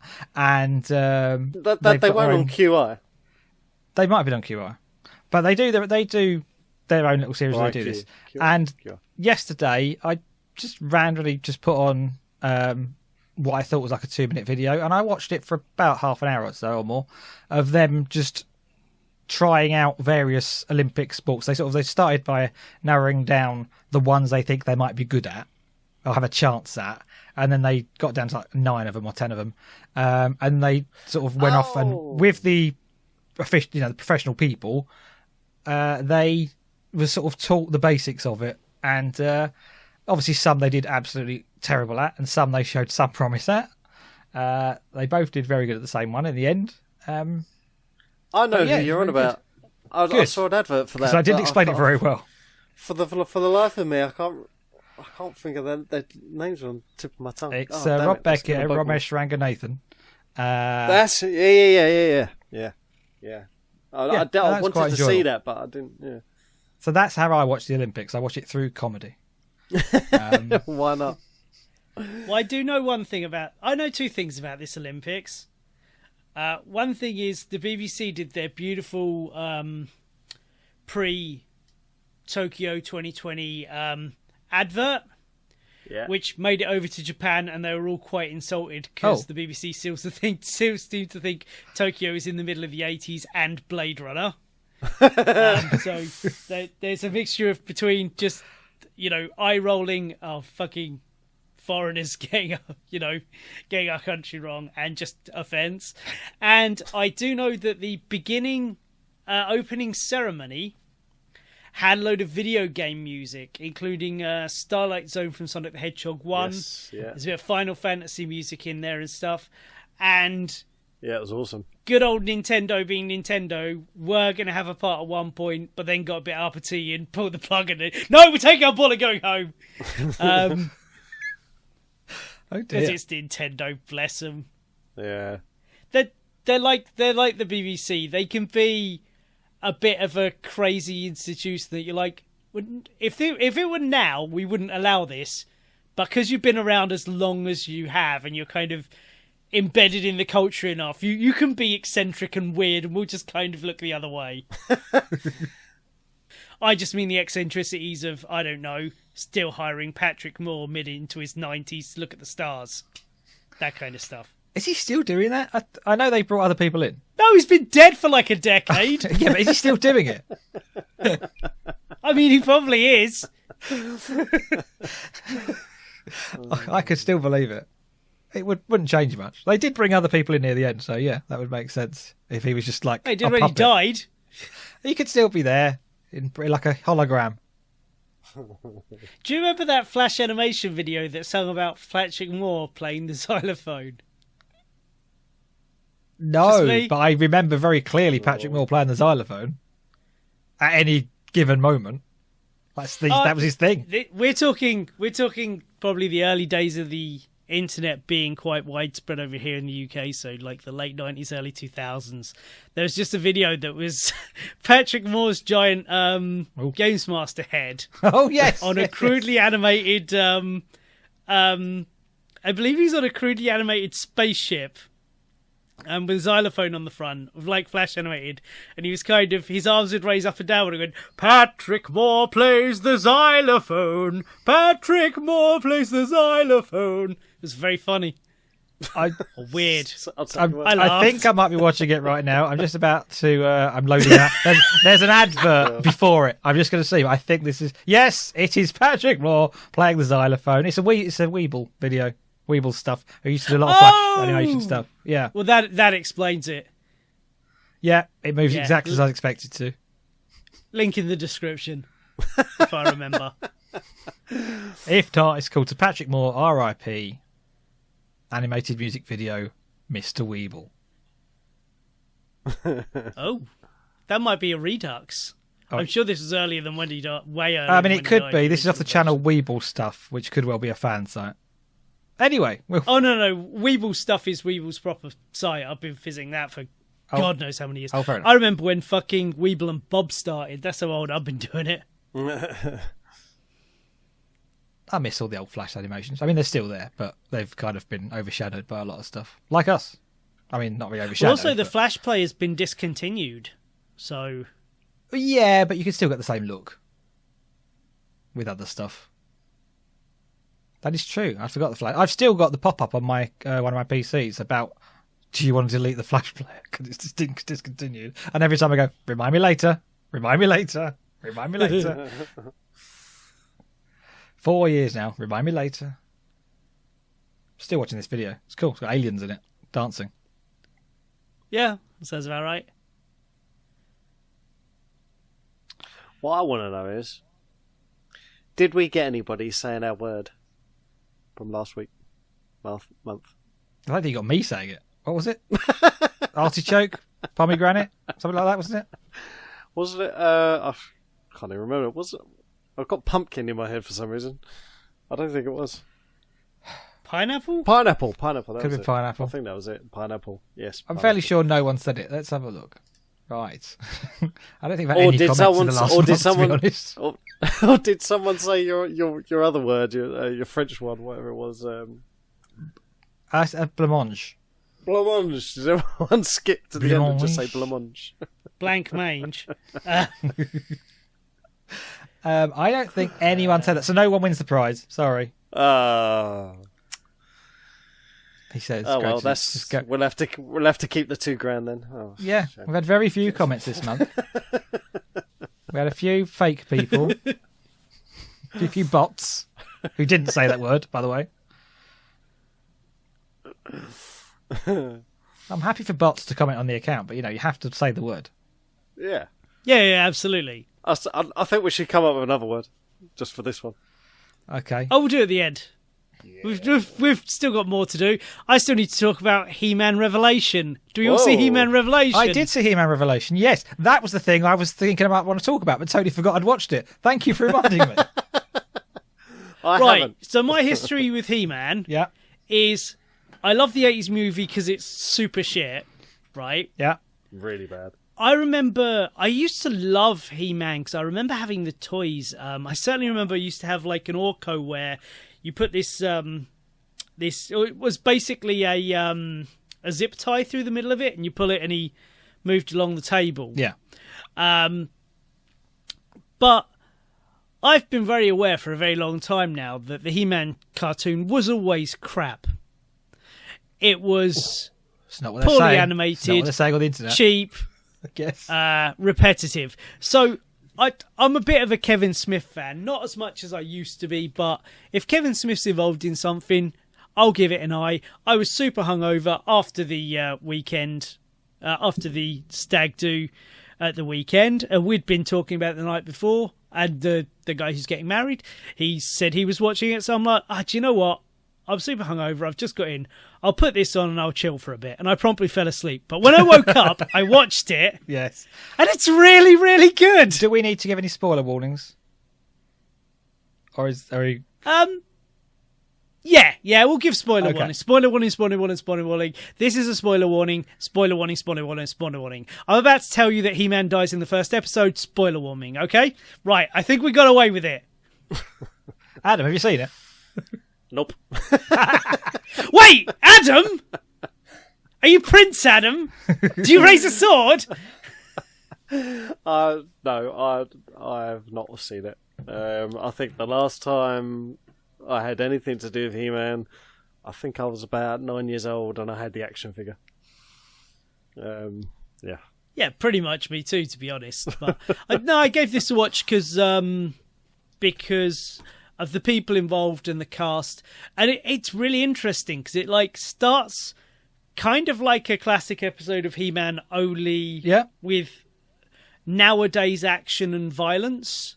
So like the original He-Man, I read an interesting statistic which is apparently a fact. I wasn't watching all the episodes to find out, but apparently He-Man never throws a punch or hits anyone with his sword in the original show. Apparently he just throws people, but he never actually did anything violent. I can imagine he didn't slice him with his sword. But yeah, okay. Yeah, apparently he never even threw a punch. But very different in this one. This starts with... it starts with a lot of the characters you remember kind of positioned as you remember them. So they do a very, very good job of very quickly, if you didn't know who all these people were, and perhaps it's part of the beautiful simplicity of the original show, within a minute of each one being introduced, you know everything you need to know about them for the rest of the show. Yep. Because when you come into the rest of the show, it recontextualizes them anyway. So, yeah, basically, Skeletor is leaving his army of douchebags on Castle Grayskull. You find out who Man-at-Arms is, who Teela is. You find out about Prince Adam and who knows that he is in fact He-Man, and some people that you don't realise know he's He-Man. They go off to defend the Castle Grayskull, at which point Skeletor is basically like, oh yeah, literally everything about this was always a lie, and there's an orb in here that contains the entire universe, and I'm going to break it because I'm a dick. Which he then proceeds to do. And to stop it, him and He-Man die. And then it jumps forward like 5-10 years? I don't think it specifies.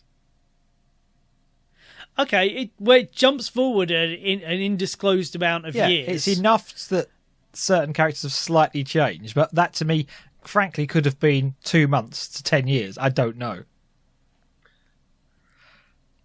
I don't know. I think it needs to be longer than a few months. I don't know. But anyway, so then it kind of goes on this whole...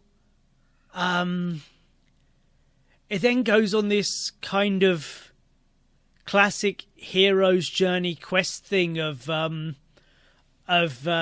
so literally the magic is dying, but the subtext all of it is everything you loved from the original cartoon, like the childhood magic and wonder has also died, and they're going through that as things get worse and it gets more adult and more complex to reflect the fact that this isn't the He-Man you watched when you were 12 and this, that and the other. And it was very clever. It was very, very well done.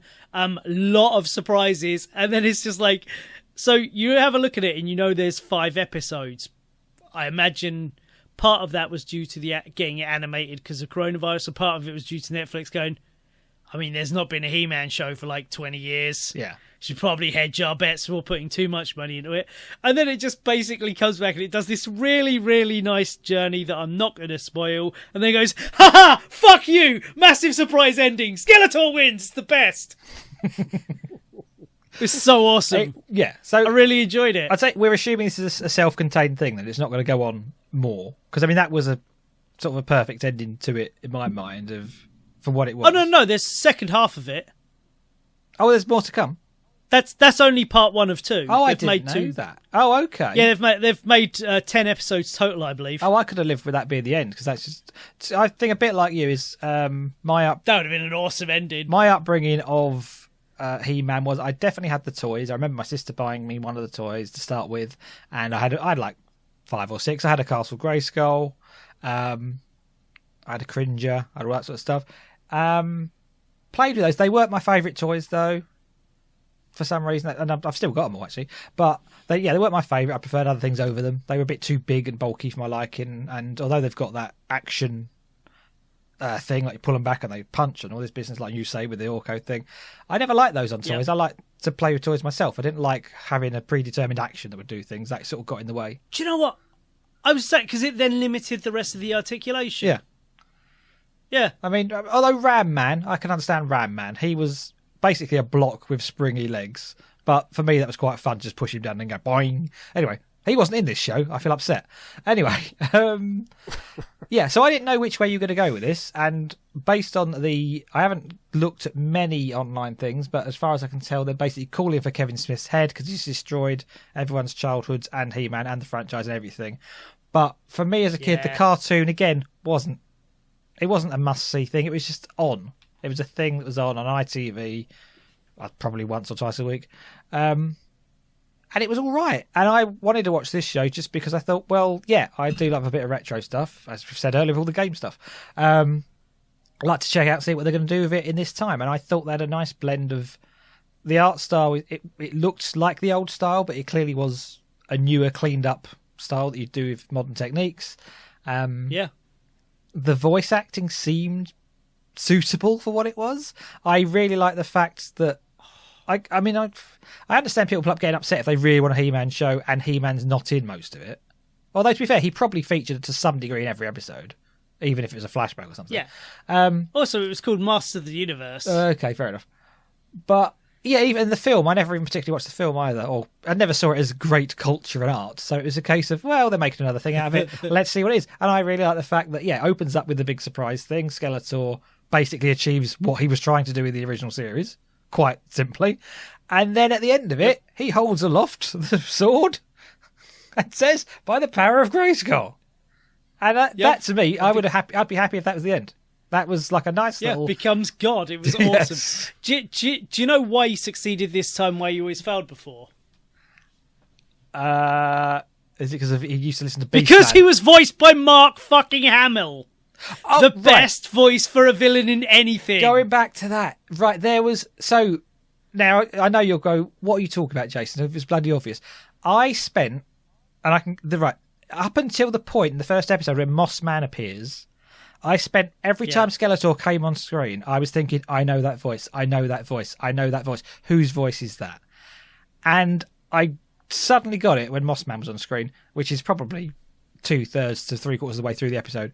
I went, oh, it's bloody Mark Hamill, it's obvious. And it was partly for the Joker voice, and it was also for a voice he did in... the Lucasfilm game, point-and-click adventure. Oh, bugger. I forgot what it's called. The motorbike one. Looking it up now. Well, I went into it knowing Mark Hamill was going to voice Skeletor, but even if it wasn't the second, I've been listening to that Joker voice for, nearly 30 years now, so... The second I hear him doing his villain voice, I know exactly what it is, and I fucking love it. Okay. Well, the game was Full Throttle, and he does a very similar voice. It's like a slightly British take on the Joker, I think, and that's what makes it Skeletor. He does a very similar voice in Full Throttle. Oh, cool. But yeah, I was that far into it, and I just went, "Oh, it's Mark Hamill!" And I think I literally shouted it out on my own in my living room. Exciting. So overall, I enjoyed the show. It seems to be being attacked online by people who post online, but I thought it was fine. It was worthwhile watching. I had a lot of fun. So I agree. I thought it was really well done. And anyone expecting anything else from Kevin Smith, or really expecting a faithful revival of that show in a modern era, you're kidding yourselves. That I'm sorry, but that era of cartoon making and the way they pumped it out isn't coming back. It's a nice nostalgic warm hug for you, I'm sure, but that kind of storytelling is passé, and they have to aim these things to try and get in new viewers and new and new fans, and like I say, it's not taking away your original thing, but you've got to understand that this was being made with the idea that you'll watch it anyway, but it wasn't being made for you. And if you feel the need to review bomb, or you can't get over that, then that's something you need to work on yourself, because that ain't Kevin Smith, Netflix, or anyone else's fault. I think it was made for me. I do. I think I'm exactly the right demographic of somebody who didn't care that much as a child, but remembers it and would like to see what's going to happen now, but is not going to be too picky if they do something different, and was actually quite happy that they did something a bit different with it. Yeah, to be fair, I'm somewhat the same. There was an eye on... Kevin Smith made the... I imagine Kevin Smith basically went, well, what if I were a kid, what would I want He-Man to have been using what I can take from now? And that's what he made, I believe. The whole thing is framing why He-Man is the best without He-Man even fucking being there. Yeah. So... yeah, I mean, it's like... it's like with everything. Every fan base seems to be becoming increasingly insular and toxic. But it's only a vocal minority. And the fact is, millions of people will have watched this He-Man, and most people won't have said a thing about it, but I've maybe give it a little thumbs up, or have told a mate, it's quite cool. Yeah, no, I agree. You only see angry people now. You do. It's sad. Why can't people just enjoy things? I know. Fuck me. Right, speaking of which, now, I follow a wrestling podcast, and one of them, a guy called Luke Owen, is basically saying, he's always said Ghostbusters is a perfect movie and his favourite movie of all time, which basically, pretty much what I always say. And he come on the other day, and I'd just seen it. Funnily enough, I'd just watched it before I started this podcast, and he said, I watched the new Ghostbusters trailer and I cried. And I'm like, do you know what? I so nearly did. I was, by the end of that trailer, if it weren't for one thing that was in the trailer that I don't think was in the trailer that spoiled me, it kind of took me out the moment a second, because I think it was a spoiler. I think I actually would have cried at the end of that trailer. It is just everything I want it to be. Like, it's not like an emotional, oh my God. It's just like the inner child in me was so utterly filled with joy that I didn't quite know what to do with that ball of emotion. It's amazing. Oh, wow. I cannot wait to see this in the cinema.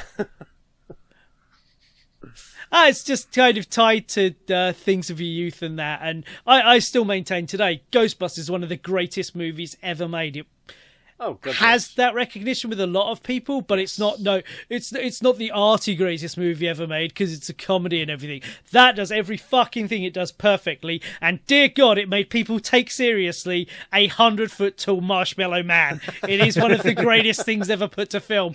And if Afterlife is even half as good as the trailer is making it look, I'm going to be the happiest guy in the world. It looks incredible. I am definitely excited. Incredible. I'm looking forward to it. When's it come out? Is it like November, October? Was it? It's November. Okay. Yeah. Yeah, I'll be there. Yeah, that funny enough, I'm actually on Wednesday, so the day this comes out. When this comes out, I'll be in the cinema watching The Suicide Squad, which I am also ridiculously excited for. I would have seen it last week, to be honest, but my mate who I go to the cinema with had his COVID jab in the morning, so he just, in case he felt shitty afterwards, we'll go next week. I'm like, that's fine. Yeah. So we're going to see that. I did see Jungle Cruise. Very exciting. All right. How's that? So Disney have got this new thing that... Yeah, it's based on a ride. Yeah, so... Well, they've had no success with that in the past. Why would they do that again? The Disney Channel have got this new thing where if you pay 20 quid, you can see all of Disney's films that go to cinema on your Disney app on the TV. Wait, it's 20 quid per movie, though, isn't it? It's not... No, it's 20 quid for the year, and then that's it. Really? Yeah. Because funny enough, Scarlett Johansson's actually currently suing Disney over that. Oh. Because I actually paid like 12 quid for Black Widow to watch it on the Disney Plus. So I'm one of those people. She's not. Unless I've got it mistaken. I'm not sure picking a side on for the year. I'm not picking a side on this, but her argument is putting it on that kept people out of the cinema, and her whatever deal was in place, she got so much out of the cinema tickets. Well, that was a mistake. But Disney is yeah. Well, she also got a lump sum up front, but Disney are also saying, well, we give you a cut of that amount, but that is smaller amount. So I don't know. I'm not too sure. I wouldn't. Just on that side of the service, I can't see. I don't think I wouldn't pay 20 quid extra to watch a movie as it was out in the cinema when I could go watch it in the cinema or wait 3 months and see it with the price I'm already paying for Disney Plus.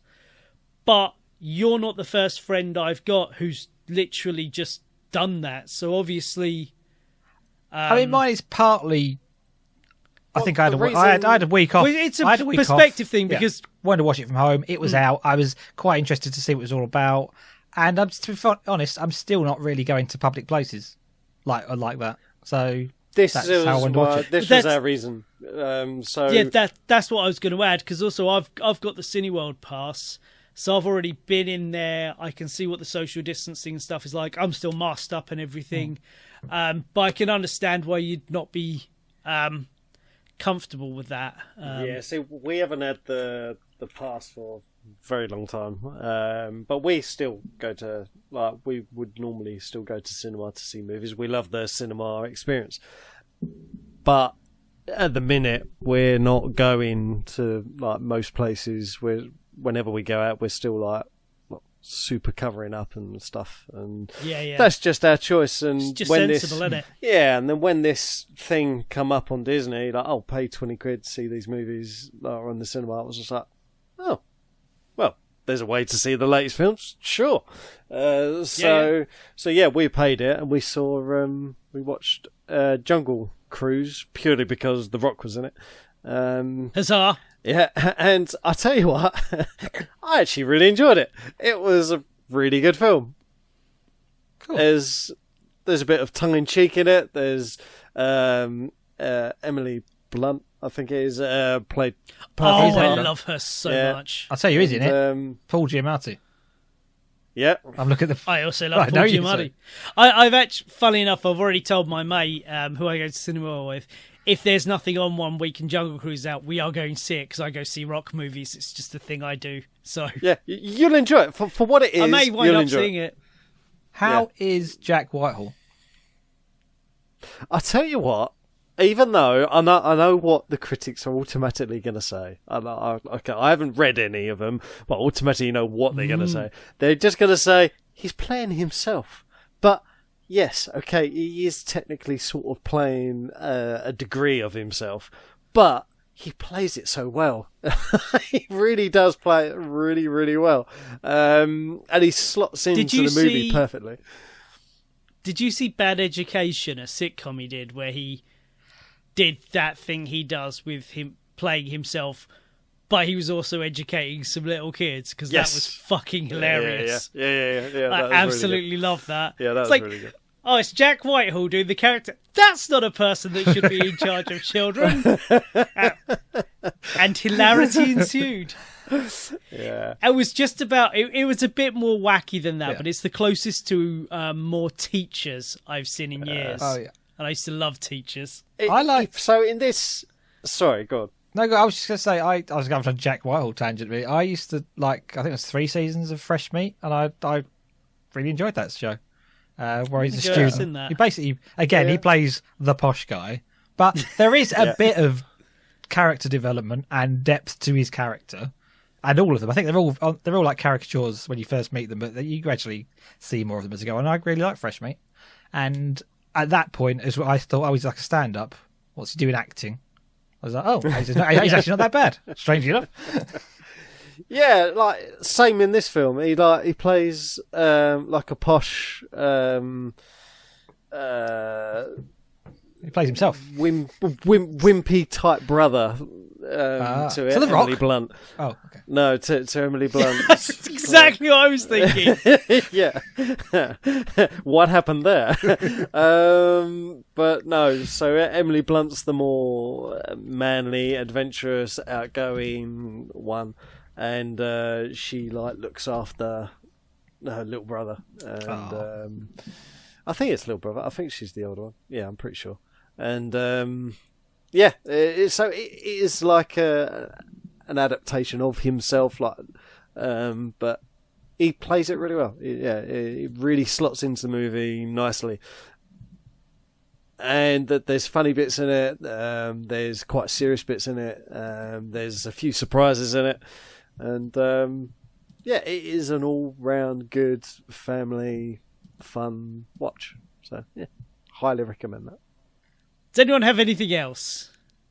I don't think I do, because I was going to lead up to Ghostbusters, and then you started talking about wrestling, and I thought, I was going to talk about wrestling for a bit, and then you went, oh, no, it's Ghostbusters we're talking about. I was like, oh, I'm thrown by that. I pulled the rug like a... damn it! like a rug. I was going to say, No, I was going to say like Bill Murray trying to flowers pull are the still cloth out standing. from under the table. Yes. Exactly. I was in Marks and Spencer's yesterday because I need some new suit bits for a wedding because I've put on some ass and needed some bigger trousers. And they are selling the Marty McFly, the red kind of puff vest thing. The body warmer. Well, get it now. The For your body Halloween warmer, costume, yeah. So Jason, if you wanted one to go with your love of that movie, they are currently on sale. I mean, I don't need to cosplay it. I mean, I've seen many a Back to the Future 2 hologrammy hat thing, and I've never bought one. I'm more likely to go for a hoverboard or a DeLorean. or Secret Cinema again. That was awesome. I nearly bought a DeLorean once. That was wicked. Whoa, when? I mean, how far did you get with this purchase? This would have been in the early 2000s. I had $1,500 and the guy wanted $2,500 for it and I couldn't talk him down because I'm not very good at negotiating. To be fair, there was £1,000 difference, but that was in the early 2000s and I was like full on into my goth and 80s phase and everything. I was like, fuck this, I'm getting a fucking DeLorean. But yeah, I couldn't get the guy to come down. Yeah. Or I'd have had a DeLorean. It would have been the coolest thing ever. They are the coolest thing ever, but apparently they were like one of the worst cars ever. Oh, absolutely. They did it before the film Do you came think I was buying it for anything other than the fact that it's a DeLorean? That's all I cared about it. It's the same thing as me wanting a Batmobile. I want to drive around in the Tim Burton era fucking Batmobile. That's an absolute nightmare to drive, I imagine. I believe the original one goes a maximum of 40 miles an hour, but fuck me when I look awesome driving it. Yeah, I'm pretty sure you'd get if wedged you brought though, a DeLorean, going around a corner. you'd have to gear it out like the Time Machine. Like you couldn't just drive around it like standard. Like you'd have to gear it out like the Time Machine. You can only go at exactly. You're just like basically, I am going either 0 miles an hour or 88 miles an hour. I can't imagine owning a DeLorean and not having the big air vent things on the back and the flux capacitor. Oh, you've got to. And the I was going to say Mr. Stay Puft, not Mr. Stay Puft, the coffee machine, plutonium thing, the recycling thing on the top. Yeah. That's a proper DeLorean. None of this original stuff. Even the little what does he call it? The thing that makes it work on the inside, the little wire. What's the bloody called? Flux capacitor. The flux capacitor? Flux capacitor. How did I forget that? The thing that makes time travel work. Yeah. You have to have that in there. As a little light up LED just in the background. You'd have to have that. Now you can buy those, obviously not working ones, but you can buy those as a light up ornament. And I don't know one of those either. I imagine the working ones are very collectible. They only made like 3 very movies, hard to right? cut. Well, that's that old rumour about the hoverboards. Bloody Zemeckis kept telling kids that hoverboards actually existed, but they weren't allowed out for health and safety reasons. So, yeah, you've got a bunch of sensible children clever. reading that going, well, obviously he's just joking, being sarcastic. But also you've got the same kids going, but is he? Did someone... I might be talking absolute bollocks here, but did someone try and create a hoverboard specifically for the 30th anniversary? There was, yes, they did do it. I'm pretty sure they did. The problem is it always needs a track of some kind made of like a metallic-y thing. So yeah, you can. There are like. Oh, so it's like an anti-magnet thing, is it? Yeah, it's basically like a train, really. Like yeah. So yes, they did do it, and I did watch it, and it is one to some, but we all know hoverboards don't work on water without power, but this thing didn't work on land with power.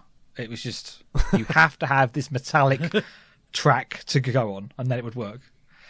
So useless. I suppose the closest thing is like a hovercraft, really. I think Jamie Heineman recreated the hovercraft thing in an episode of Mythbusters. Yeah, and it was Jamie versus Adam, and Jamie basically went to what essentially looked like an elongated version of the hoverboard. I think I saw that. Yeah. Yeah, it was like a really long thing, and he put like I don't know what he put on it to make it hover, like these air draft machine things, and his looked awesome. Leaf blowers. 87 leaf blowers. Yeah, that's it. Leaf blowers. Well done. And It wasn't 87. yeah, his barely worked. Like it got up off the ground and it hovered, but it just didn't go forward. Like because they did it on. They tried to do it on sand, I believe, and across a beach, and then they tried to do it on a bit of concrete, and that was a little bit better. But in the end, the other team members were basically pushing them over the line.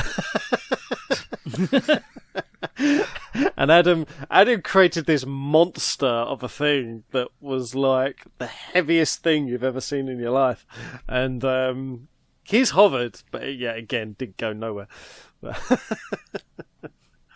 I don't think hovercraft gets enough recognition. I think hovercrafts are amazing. I'd forgotten about them until you just said them, but especially those little single driver ones.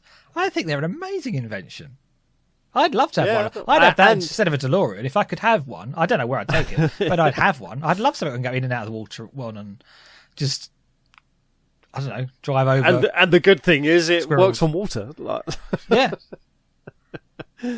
I mean, they got them in the. Is it the Amazon that they use them on? And you can probably get them on Amazon. Yeah, I've seen them on the Amazon. And there's hovercraft between somewhere in the south and the Isle of Wight, because I've been on that. In like swamp areas, isn't it, in America, that they use quite a lot. Now, I don't bringing know if back, I was going that there. They use the things with the big fan on Yeah, them, that's what I'm looking up now, because I always remember those from Gentle Ben. And do you remember Gentle Ben?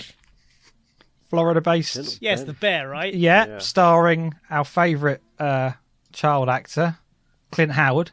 Jeff the Bear. No, Clint Howard. Ron Howard. Who the hell is Clint Howard? He's Ron Howard's brother. He was in. He was like in the episodes of... I know Ron Howard. He was like really famous in loads of things, and now he's a director. Yes. Who the fuck is Clint Howard? He's in all those films that Ron Howard directs.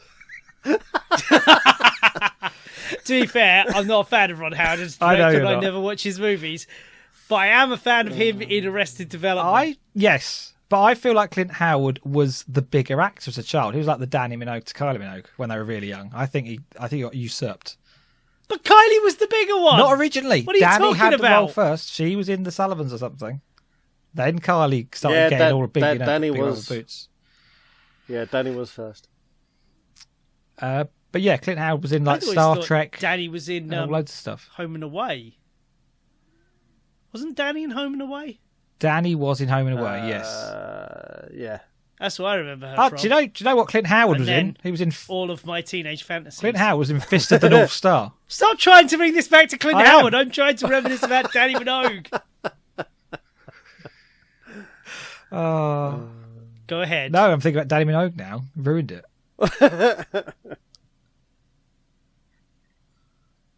That's it. I'm also going... He's got a massive biography, old Clint Howard. The last film he's credited as doing is the 2020 film American Pie Presents Girls' Rules. He played Joe. Jesus Christ. He was also in Granddaddy Daycare.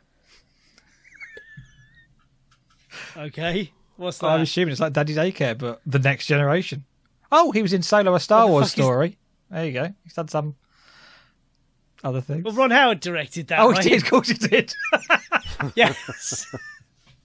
That's the very rules of the game you yourself set out. Well, Was he Chewbacca? no, he was Ralakili or something. I don't know. I don't remember that character. I only saw it once. Anyway, that's the Clint Howard thing.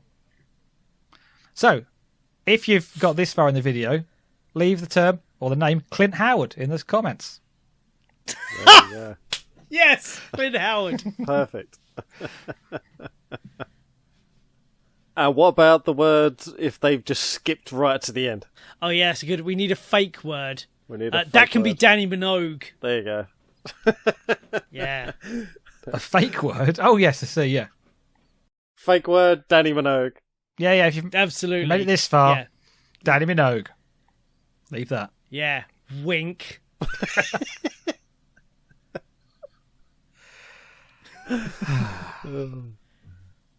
Let's end this thing. Goodbye. Goodbye. See ya.